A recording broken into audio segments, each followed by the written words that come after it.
Je vous pose une question. Quelle vision avez-vous? Voyez-vous ce que le Seigneur a toujours voulu, a toujours eu en vue, ce qui est réellement dans son cœur, ce qu'il voudrait avoir et comment il voudrait avoir les choses? Voyez-vous d'une façon tout à fait exacte comment seraient les choses si le Seigneur avait la voie libre et atteignait son objectif? Voyez-vous cela? Êtes-vous à même de voir combien les choses sont différentes de ce que le Seigneur voudrait avoir?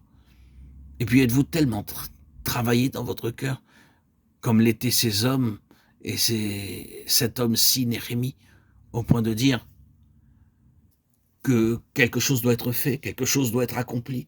Nous devons nous mettre à l'œuvre avec l'aide de Dieu et nous devons changer les situations qui ne sont pas selon la volonté de Dieu. Croyant que c'est la volonté de Dieu qu'il en soit ainsi, êtes-vous de cette trempe-là? Eh bien, c'est là l'appel du livre de Néhémie. Passons encore quelque temps à examiner plus intimement ce travail d'enfantement de Néhémie. Quels furent les traits distinctifs de son travail d'enfantement? J'essaie de le comprendre, de lire dans son cœur, d'y pénétrer, de découvrir l'arrière-plan de ses pleurs, de son chagrin, de son fardeau dans sa désolation. Tandis que je m'y exerçais, il m'a semblé que ces choses-ci sont quelques-unes des choses qui se trouvent à l'arrière-plan de ce travail d'enfantement qui est le sien. Néhémie a vu comment les choses devaient être et comment elles étaient réellement, et puis il a vu sa propre position. Il était là, loin, à Suse, dans le palais, et chanson du roi.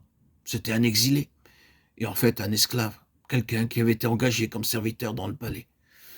Du point de vue du palais et de Babylone, cela pouvait être une position honorable. Mais de son propre point de vue, il était dans ce monde comme un esclave. Il passait son temps dans le monde, dans les affaires de ce monde, et son âme tout entière gémissait. Me voici dans les affaires de ce monde, devant aller au travail chaque matin et finissant tard le soir. Et ceci se répète jour après jour, semaine après semaine, mois après mois, année après année. Et mon âme pousse des cris pour faire quelque chose concernant le dessein de Dieu et la situation du peuple du Seigneur. Ce cri contre sa propre position était un trait distinctif de son travail d'enfantement. Dieu est souverain, même en cela. Peut-être cela vous touche-t-il, vous qui m'entendez. Vous allez au travail chaque matin, vous venez à la maison chaque soir, et de loin, la plus grande partie de votre temps et de vos forces est utilisée à servir ce monde. Vous vous sentez comme un esclave à l'égard de ce monde, et vous dites, oh, si je pouvais être libre pour faire quelque chose pour Dieu. Chers amis, frères et sœurs en Christ bien-aimés, il y a de la valeur dans un travail d'enfantement comme celui-là.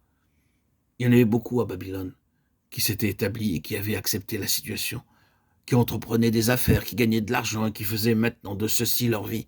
Ils ne voyaient rien de plus que cela ou rien d'autre que cela.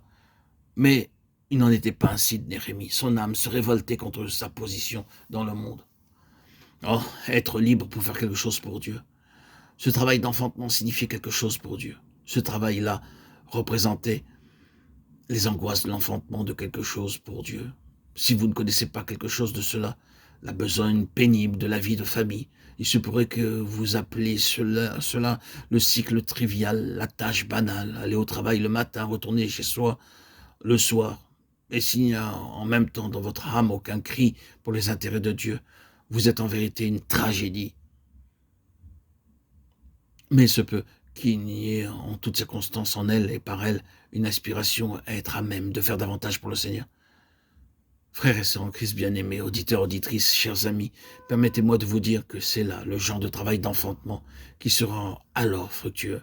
Ce sera fructueux d'une façon ou d'une autre. Cela se fera un jour, tôt ou tard. Cela se fera un jour, d'une façon ou d'une autre. Quelque chose sortira de cela. Je ne suis pas en train de dire que le jour viendra où vous serez dégagé de votre occupation temporelle et libéré pour ce que vous appelez un service à plein temps. Je pense que c'est une erreur très réelle de parler du service de Dieu de cette façon, car dans votre propre travail d'enfantement, vous pouvez servir Dieu de façon puissante, là où vous êtes. Il peut y avoir des formidables potentialités dans ce travail d'enfantement, dans votre cœur, tandis que vous vaquez à votre tâche quotidienne, étant en toutes circonstances davantage en souci pour les intérêts du Seigneur que pour ce monde. Je crois qu'il a dû en être ainsi pour Néhémie. Voici, je suis les chansons du roi. On peut presque entendre la révolte en son cœur. Combien peu il estimait sa fonction parce que les intérêts du Seigneur étaient devenus pour lui bien plus supérieurs. Cet homme Ce chef, ce roi était un grand homme, l'homme le plus éminent dans le monde de cette époque.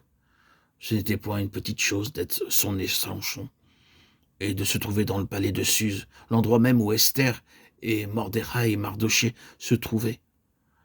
Du livre d'Esther, on sait tout ce qui les concernait, tout cela était représenté là.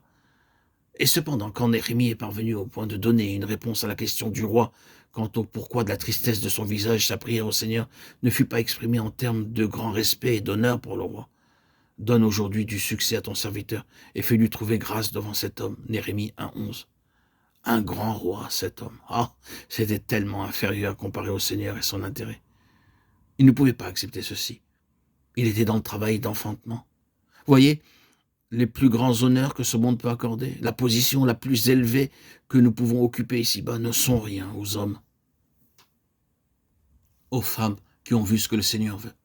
Tous les honneurs, tous les diplômes, toutes les positions sont comme rien une fois que vous avez vu la vocation céleste. Je les regarde comme de la boue, dit Paul, Philippiens 3:8. C'est sujet de gloire et d'honneur de ce monde.